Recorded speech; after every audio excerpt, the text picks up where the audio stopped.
MLA बनते ही पत्रकारों को धमकियां देना शुरू कर चुके हैं। एक चिनैनी का एमएलए है, उसका आज मैंने देखा है कि पत्रकार वार्ता करके एक किसी प्रिंट मीडिया को बड़ी चेतावनी दे रहा था। शायद उसको खबर समझ नहीं आई है, और समझ इसलिए शायद नहीं आई होगी कि अंग्रेजी का पेपर है।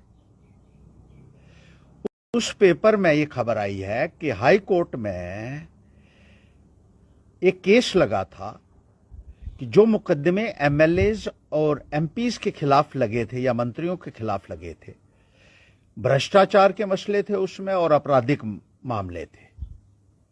हाई कोर्ट ने स्टेटस रिपोर्ट मांगी है कि इन लोगों के खिलाफ मुकदमे चल रहे थे,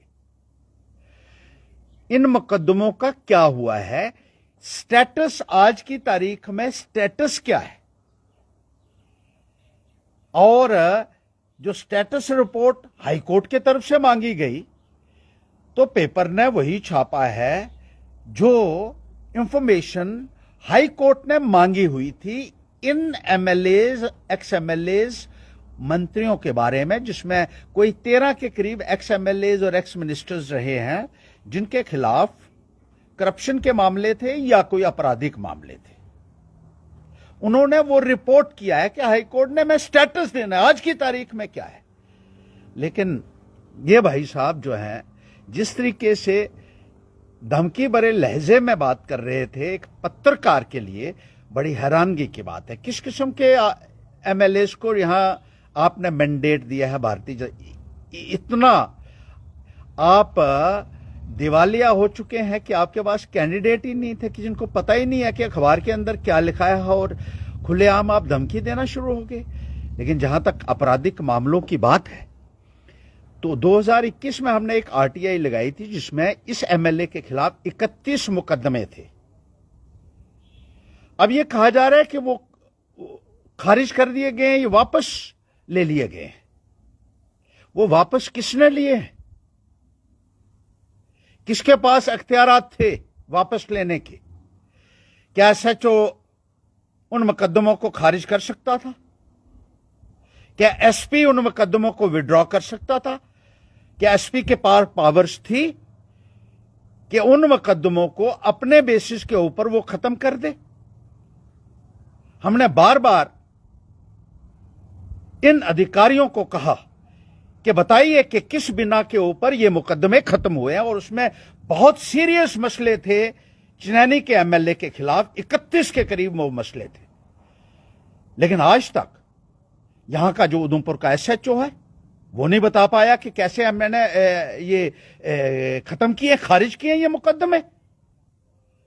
एसएसपी नहीं बता पाया, जो यहां से ट्रांसफर होके भी चला गया। बीजेपी में हाथ मिलाने से, गठजोड़ करने से, बीजेपी के साथ मिलने से आपराधिक मामले सारे के सारे वापस ले लिए जाते हैं। मैं ये पूछना चाहता हूं उनसे।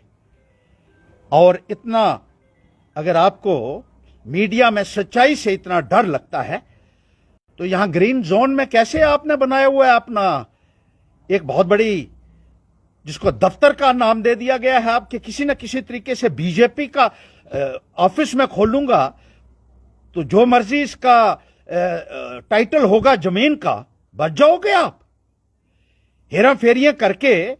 और आप से यह समझते हो कि भारतीय जनता पार्टी में जाकर अब आपका कोई नाम भी ना ले और आपके बात भी ना करे और पुराने केसों के बारे में कोई पूछताछ भी ना करे, तो यह तो मुमकिन नहीं होगा। अभी बहुत सारे ऐसे चीजें हैं जो अभी बाहर आनी हैं। पिछला एफिडेविट जो इस विधायक ने भरा था पिछली इलेक्शन में, इससे पहले जो इलेक्शन हुई, तब तक तो विड्रॉ नहीं हुए थे केसेस। उनका जिक्र इसके एफिडेविट में क्यों नहीं आया है? क्या इसने फॉल्स एफिडेविट नहीं दिया 2014 में, जहां जो केसेस इसके खिलाफ, जो एफआईआर रजिस्टर हुई थी इसके खिलाफ, उसका कहीं जिक्र तक नहीं है।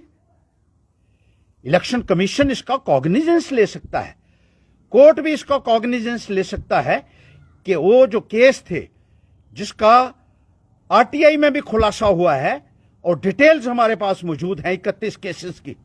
उन केसेस का कहीं जिक्र तक नहीं किया। अपनी एफआईआर्स को छुपाया गया उस एफिडेविट के अंदर। क्या तुमको जवाब नहीं देना है? और जनता पूछना चाहती है, जो बाकी भी जो जहां जहां हेरियां फेरियां हुई हैं, उसके लिए पर्दाफाश करेंगे हम ऐसे एमएलए का, चाहे ये चनैनी का एमएलए हो चाहे कोई और हो, लेकिन जो गलत करेगा उसको भुगतना पड़ेगा। और इस किस्म की धमकियां देना मीडिया वालों को या पत्रकारों को बंद कर दीजिए। डरा के धमका के जिस तरीके से लोगों को आपने वोट हासिल करने की कोशिश की है, उस तरीके से मीडिया को धमकाओगे और अपने काले कारनामों को छुपाने की अगर कोई कोशिश करेगा किसी भी तरीके से, तो पैंथर्स पार्टी वहां खड़ी होगी और पूरे तरीके से ऐसे चेहरों को बेनकाब करेगी। साफ तौर पर उन्होंने अपनी पत्रकार वार्ता में कहा कि मेरे खिलाफ जो है कोई मामला नहीं है, और जिस भी न्यूज़पेपर ने ये खबर लगाई है, अगर वो माफी नहीं मांगते उनके खिलाफ कानून। उसको समझ ही नहीं आई है। जैसे मैंने कहा है कि ये न्यूज़पेपर ने खबर नहीं लगाई है, ये स्टेटस रिपोर्ट हाई कोर्ट ने मांगी है इन विधायकों के बारे में, इन मिनिस्टरों के बारे में। इनमें से कुछ भ्रष्टाचार के मामले थे, कुछ आपराधिक मामले थे जो अलग अलग विधायकों और मिनिस्टरों के ऊपर थे, और वो अलग अलग कोर्ट्स में केसेस चल रहे थे। हाई कोर्ट ने स्टेटस रिपोर्ट मांगी थी कि इनके बारे में बताइए कि क्या है।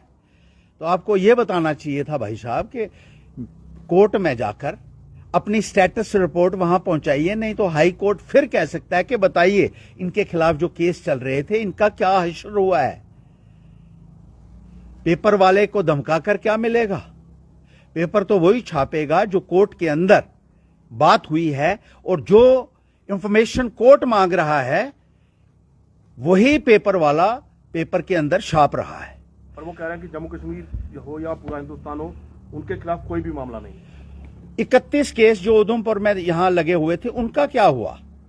वो बताओ ना क्या हुआ। हमारे पास आरटीआई में 2021 में जो तुम्हारे खिलाफ 31 मामले यहां थे, जम्मू में अलग थे, मीरा साहब में अलग थे, लेकिन जो मामले तुम्हारे खिलाफ पहले दर्ज हुए थे उनका क्या हुआ है? वो किस तरीके से विड्रॉ किए गए हैं? किसने विड्रॉ किए हैं? क्या भारतीय जनता पार्टी में जाने का इनाम मिला है? क्या आपके खिलाफ जो केसेस थे जो लगे हुए थे, बहुत पुराने केसेस थे, उनका क्या हुआ? क्या तुमको कोर्ट ने बरी किया है? तब भी बताओ। तुम्हारे खिलाफ केसेस वापस लिए गए हैं तो किसने लिए हैं, और क्या वो अधिकारी कंपिटेंट था? तुम्हारे खिलाफ जो मामले हैं, जो केसेस हैं, वो वापस लेने के लिए कंपिटेंट था? क्या एक एसपी कंपिटेंट है? क्या एक एसएचओ कंपिटेंट है कि किसी के खिलाफ केस जो है वो किसी भी स्टेज के ऊपर वापस ले ले और उसको खत्म कर दे? यहां मैं आपको एक मिसाल दूं कि कोरोना के दौरान इसके खिलाफ केस रजिस्टर हुआ था, और हाई कोर्ट ने कहा कि जो पेंडेमिक के दौरान केसेस रजिस्टर हुए एमएलएज और एमपीज या एक्स मिनिस्टर के खिलाफ, वो वापस लिए नहीं जा सकते। High court of Punjab and Haryana की रूलिंग है, मेरे पास पड़ी हुई है। इसका केस किसने वापस लिया है? किसने विड्रॉ किया है? क्या वो एसएचओ जवाब दे नहीं है? क्या वो एसपी जवाब दे नहीं है? क्या इनके घर का कानून है कि जिसका मर्जी केस वापस ले लिया और किसके ऊपर मर्जी केस डाल दिया गया? कानून के मुताबिक इन लोगों को जवाब देना पड़ेगा।